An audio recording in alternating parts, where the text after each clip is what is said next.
Hey everyone, welcome to another edition of the cutting room floor.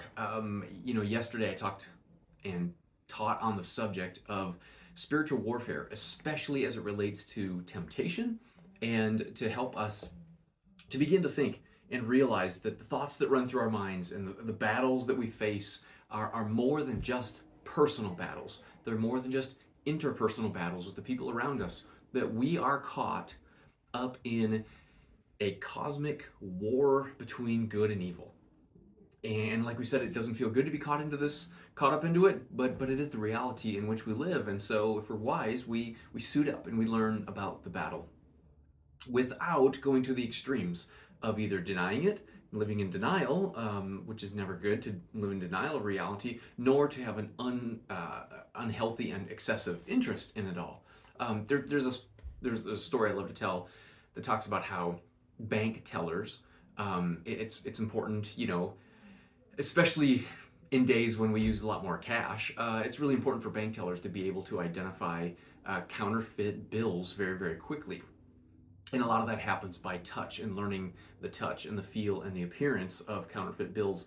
And you might think that the training for counterfeit bills might be to look at thousands and thousands of counterfeits, but actually the training is a little bit different. They say that when they train bank tellers, they train them to learn the look and feel of the genuine object so well so that they know what they're looking for, so that when a counterfeit shows up, they immediately notice it because it's not the real thing. They learn to recognize the real thing and become experts in the real thing, and then they know the counterfeits. So when it comes to spiritual warfare, we might think, I need to learn all about demons, the devil, evil, all that kind of stuff. And while I would say we shouldn't live in denial, we need to learn what the Bible actually teaches, maybe it'd be better to spend more of our time getting to know the one true God. And the better we know the one true God, the quicker we are able to spot anything that's fake, anything that's counterfeit. So there's a story. This is one of those stories from the Old Testament that I would have loved to reference yesterday, but in one message you can only talk about so much. It's found in the book of 2 Kings chapter 6. And of course, this is the days of ancient Israel, and there's lots of war, and there are regular battles between neighboring armies and neighboring enemies for control of territory. This was one of them, and the Arameans, neighboring country of Aram, was one of the regular enemies. So listen to this story. It's just super, super fascinating. Now, the king of Aram, so we're in 2 Kings chapter 6, verse 8. Now, the king of Aram was at war with Israel. After conferring with his officials, he said, I'll set up my camp in such and such a place. The man of God, Elisha, sent word to the king of Israel, beware of passing that place, because the Arameans are going down there. So the king of Israel checked on the place indicated by the man of God, and time and again Elisha warned the king so that he was on his guard in such places. Well, this enraged the king of Aram. He summoned his officers, and he demanded of them, tell me, which one of us is on the side of the king of Israel? He's like, I have a mole in my army who's telling Israel all of our movements, and so they're outmaneuvering us. Verse 12, none of us, my lord the king, said one of his officers, but Elisha, the prophet who is in Israel, he tells the king of Israel the very words you speak in your bedroom. That's kind of creepy. Go, find out where he is, the king ordered, so that I can send men and capture him. The report came back. He's in Dothan. So then he sent horses and chariots and a strong force there. They went by night and they surrounded the city. When the servant of the man of God got up and went out early the next morning, an army with horses and chariots had surrounded the city. Oh no, my lord, what shall we do? The servant asked. Don't be afraid, the prophet answered. Those who are with us are more than those who are with them. Okay, how can he say that? They're in a small little city. They are surrounded by some of the strongest, best horses, soldiers, chariots. They're surrounding him because they're going to arrest Elisha, bring him back to Aram so that he can't tell the king of Israel the movements of the armies of Aram anymore. And Elisha's servant sees it when he's out. He got up early in the morning and he sees the chariots and the armies, and he says, "We're in trouble." And Elisha calmly replies, "We're not in trouble. What should we do? We should not panic, because those who are with us are more than those who are with them." And the servant says, "How does that work? We're in a small little village.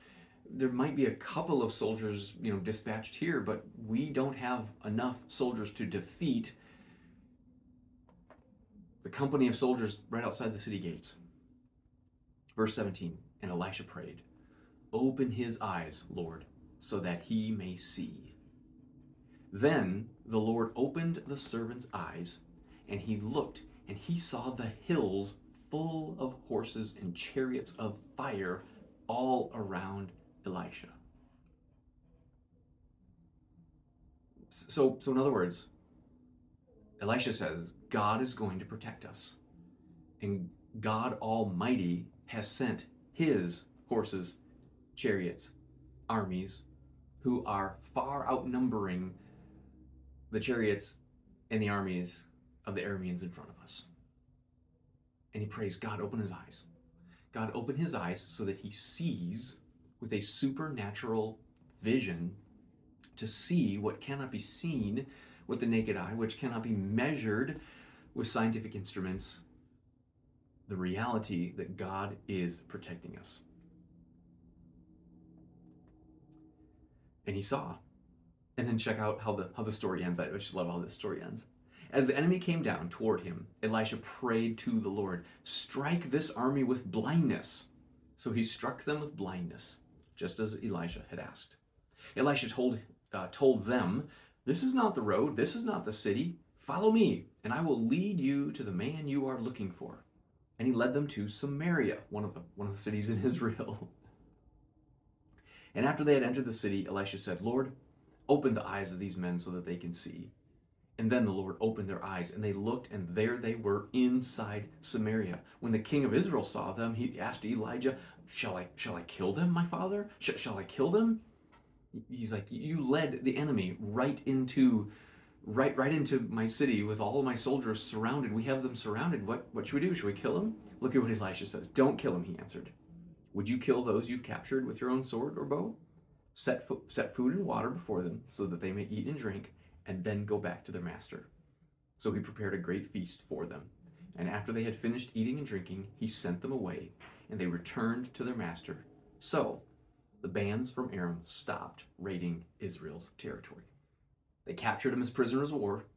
They didn't humiliate them, kill them all. They fed them, sent them back, and it was understood Aram had lost. No more raiding. The theme of the story is the opening of eyes, right? God opened the eyes of the servant. Now God blinded the eyes of the Aramean army. When the Bible scholars say that when he says God blinded their eyes, it wasn't like strike them with like a physical blindness, but it was a kind of like send a light so bright that it so obscures their vision so that they just can't quite see who they're talking to. And Elisha walks right out in front of them and says, "I'm not the one you're looking for. Let me lead you to the one you're looking for," and continue to be blinded by this light. They can't really see where they're going, but they're following the sound of his voice. He leads them right to the king of Israel, and then he says, "Okay, God, take the light away." The bright light goes away. They can see fine. They're surrounded. What I want you to hear from the story is this. This is the truth of spiritual warfare. This whole idea of the devil and demons and spiritual warfare can scare us, can put fear in us, and I believe we ought to have a healthy respect and a healthy fear for the reality and power of evil. But at the same time, we don't have to live terrified or live in fear, live incapacitated, not knowing what to do, worried about the power of evil, because as Elisha wants his servant to discover, those who are with us are greater than those who are against us. It tells us elsewhere in the Bible, greater is he who is in you than he who is in the world. In other words, as a follower of Jesus, you have the power of God, the Spirit of God living in you. That's what we talked about 2 weeks ago. And the power of God living in you through his Holy Spirit is greater than the power of the evil one who is in the world, greater than the power of the one who sends his minions to tempt you. Hey, what I'm going to do in the in the email that accompanies this, or when we post it online, I'll put it in the description.